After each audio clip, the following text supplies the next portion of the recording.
Whether a human being, a small business, or a multinational conglomerate, growth is crucial for survival in the long term. But while a lot of companies which attain a certain level of success are content to stay at this plateau, this is a very risky stance for any firm. Growth isn't just important for a company, it's absolutely essential. However, too much growth over a short period of time can actually be dangerous. If a business continues to scale without adequate resources to handle it, it won't be able to sustain itself in the long run. In recent times, the phrase fast growth conjures up a picture of a group like Adani serving markets with seemingly inexhaustible appetites for its products and services. Gasping investors and rising stock prices are generally part of the image. But as we've seen time and again, some companies become so obsessed with aggressively scaling up and growing revenue, they end up destroying substantial value in their businesses. Simply put, they fail at smart growth. For investors, it is a daunting task having to choose among such high growth companies. After all, last year's top performer might be a laggard in the current year. This is why investors and analysts use ratio analysis to evaluate the health of companies. They do this by scrutinizing past and current financial statements. For this video, we looked through hundreds of companies to find out which ones were able to grow consistently over the years. As most large cap stocks tend to be companies with massive size and scale, these are primarily mature firms. While these companies will continue to grow and expand their operations, they may not experience significant growth year on year. Hence, the companies we selected are primarily from the universe of mid-caps, barring a few large caps. We avoided small caps so as to steer clear of any dubious companies. To avoid any one-hit wonders, we looked at a longer duration so as to even out the field. To identify our high-growth companies, we use 5 characteristics: consistently strong revenue growth, having a large market for its products and services, among the leaders in its industry, high-quality management team, and industries with significant growth potential. But growth in itself is not enough in the long term. In recent months, a handful of high-profile, high-growth companies have announced job cuts. Then we have the infamous Adani scandal that has rocked markets in recent times. Again, the group was on a path of quick expansion, supported by a huge debt load. If you look carefully, in most cases, these firms experienced high growth in revenues, but none of them were making a profit.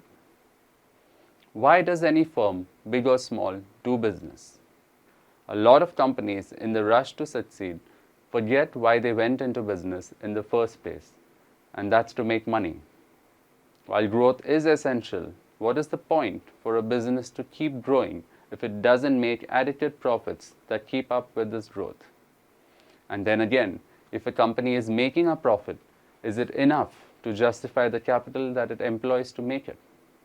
Hence, we also used a very important financial ratio, the return on capital employed, or the ROCE, to filter out only the 10 best companies that meet all of these criteria. Before we get on to our list of 10 fast-growing companies with high ROCE, let us take a moment to understand the crucial difference between high growth and profit, and what the ROCE is and why it is important for investors and our study.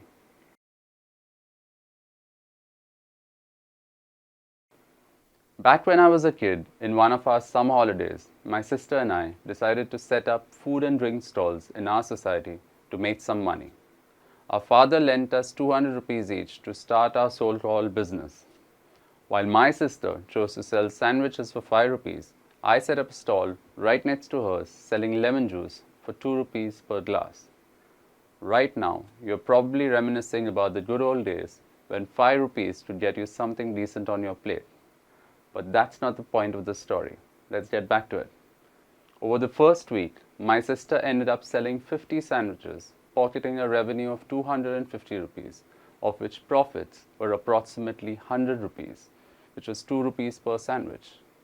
On the other hand, I sold over 100 glasses of lemon juice, earning a revenue of 200 rupees and a profit of 100 rupees, which was about 1 rupee per glass. Buoyed by her success, in the next week, my sister borrowed an additional 200 rupees from my father and also roped in a friend to help her make sandwiches to keep up with the demand. She agreed to pay her friend 50 paisa per sandwich sold. At the end of the second week, my sister had sold 100 sandwiches, earning a revenue of 500 rupees, and after paying her friend and covering costs, she earned a profit of 150 rupees.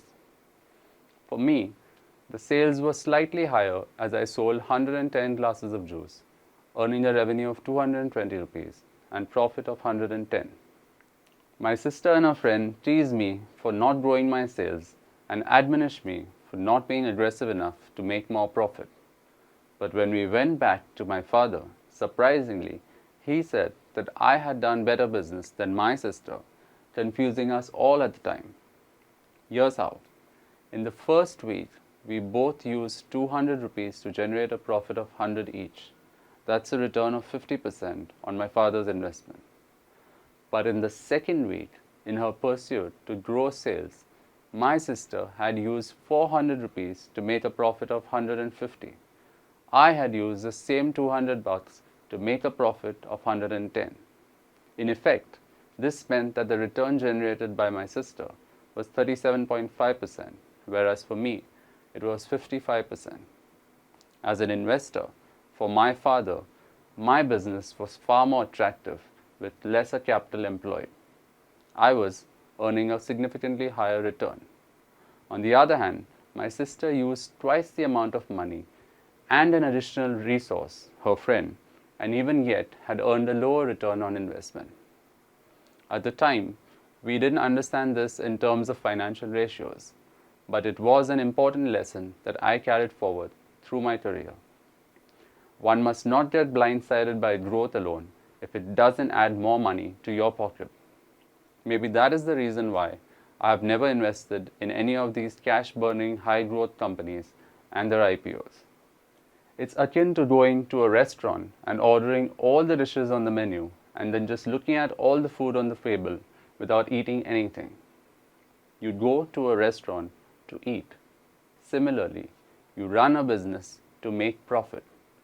Of course, there is another important aspect here as well. While my stall required very limited resources, free water, free ice, lime and sugar, my sister's stall, in a way, was more resource intensive. It required bread, vegetables, sauces, pepper, salt, and ultimately an extra hand. I wasn't wise enough to know this at the time. It was probably just an easier idea to execute for me, and I got lucky.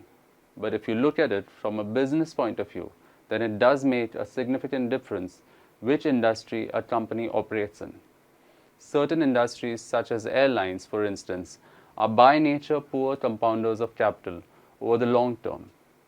This is due to certain intrinsic characteristics, such as their capital-intensive nature, wafer-thin margins, and inability to pass on cost increases to customers.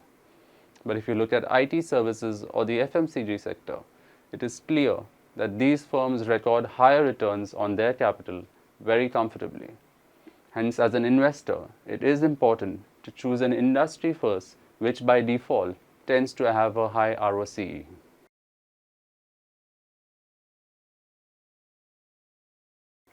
Many investors think that growth is the end-all of value. Yet time and again, the markets have proven that in the long term, profitability is critical and growth for growth's sake can destroy value. A study of listed companies that constitute the BSE 100 index indicates that on average, companies that deliver better ROCE experience a higher valuation that is measured in terms of the price to book multiple at which their shares trade, which in effect means a company that can expand its ROCE expands its valuation multiple. But what does this mean? Return on equity, ROE, and return on capital employed, ROCE, are ratios used for understanding the efficiency of a company's operations relative to the quantum of capital employed. Now, while ROE is calculated by dividing the net income by total equity, ROCE is calculated by dividing the operating profit before taxes by the capital employed.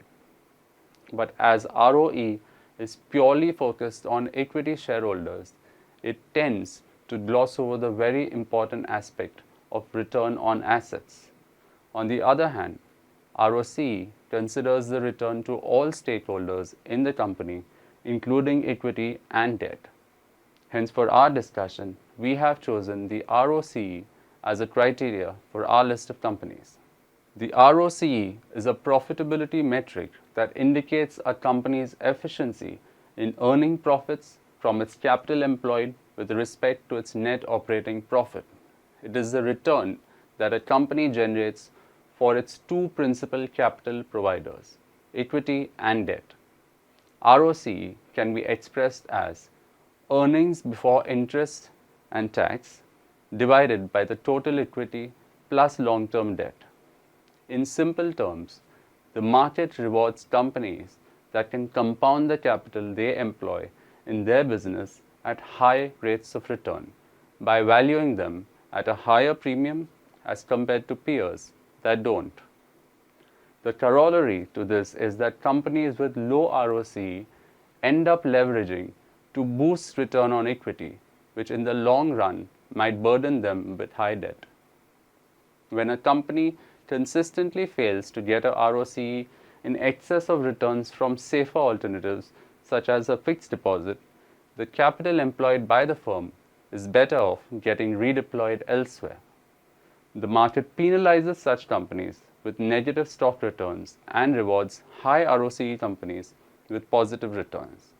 Another reason why one must invest in companies with high ROCE is that these companies tend to outperform their peers even in difficult times. This again is simply because a high ROCE company has the necessary margin of safety to continue generating positive ROCE even in times of inflation and higher interest rates.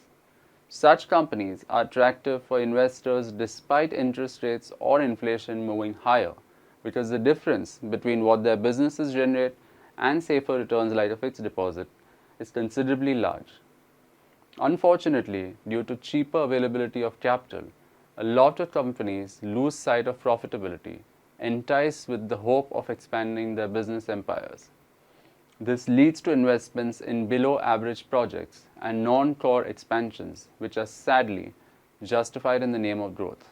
And ultimately, this leads to erosion of ROCE and subsequently valuation and stock prices of these companies. All in all, as the quote goes, revenue is vanity, profit is sanity.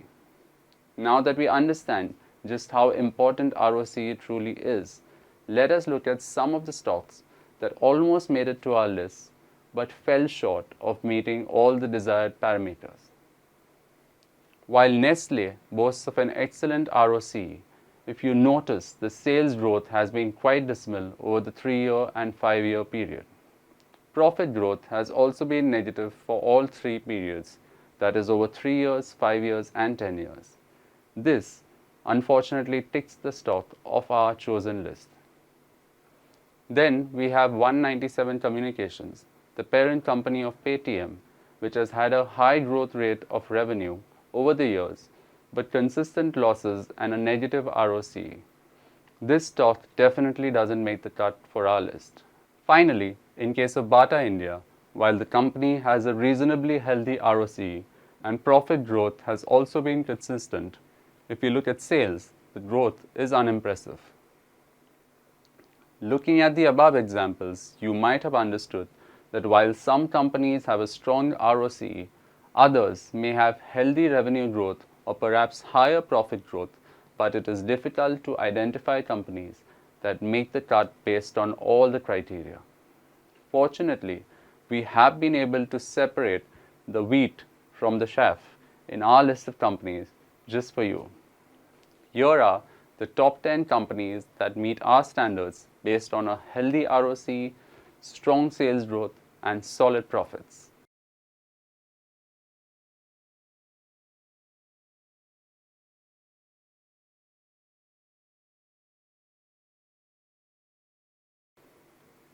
While our list of 10 companies might not be the fastest growing companies in the market, they have a brilliant track record of consistent high growth along with a high ROCE over the last decade. These companies have a large market for their products and services, good quality management teams, and operate in industries with significant growth potential.